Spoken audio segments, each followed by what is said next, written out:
Hi there, my name is Simon Horton. I'm the founder of Negotiation Mastery, and in this short video we're going to look at one of the main reasons why we don't get what we want in a negotiation and how we might address that. So let's take the pay rise negotiation.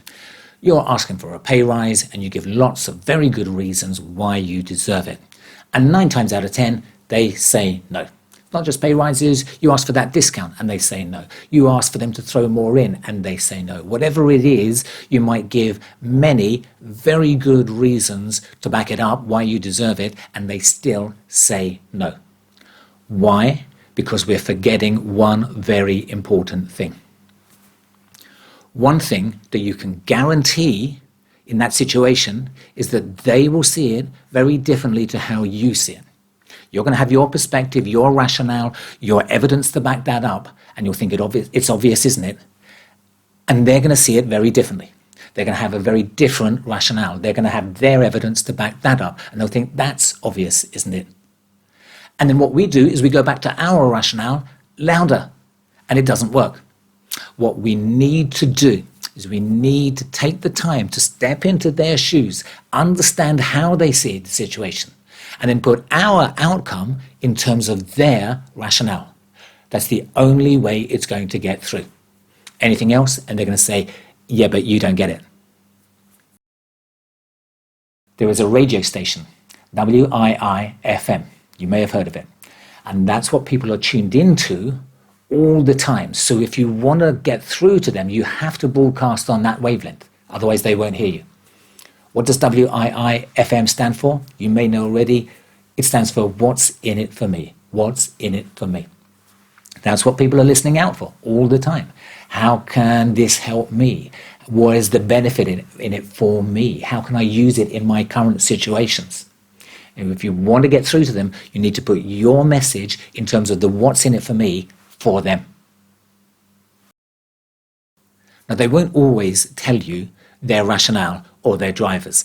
In fact, sometimes they might even deliberately hide it. J.P.Morgan, the original J.P.Morgan, said, customers buy for very good reasons, and then there's the real reason. Customers buy for very good reasons, and then there's the real reason. And it's the real reason that you want to find out, even though they might not tell you.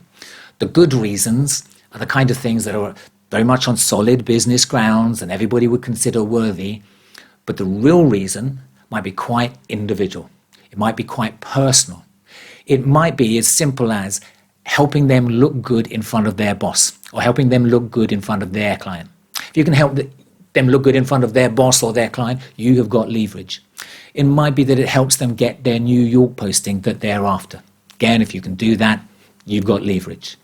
So you need to find out the real reason and then put your message in terms of that, and that's where your leverage is going to be.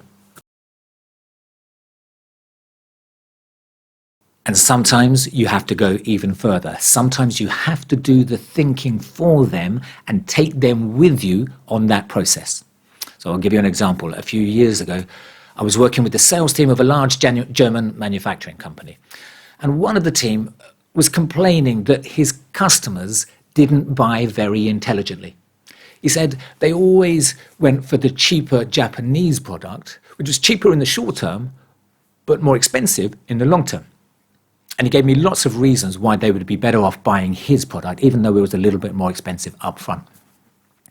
I asked him, did he truly believe that his clients would be better off buying his product? He said, yes, absolutely. I said, could you demonstrate that with real-world figures for them? He said, yeah, give me half an hour or an hour with a client. I could do that. I asked him, had he ever done that? He said, no. So that's what he needed to do. And what he did was he developed a spreadsheet template that he could take with him to client meetings. They would then fill in their figures into that spreadsheet, and it would visibly demonstrate to them how much better off they would be buying his product rather than the one that is cheaper up front. So that's what you've got to do. So remember, take the time to step into their shoes and understand their perspective. Put your message in terms of their rationale and their drivers. And that might mean using their real reason that isn't said.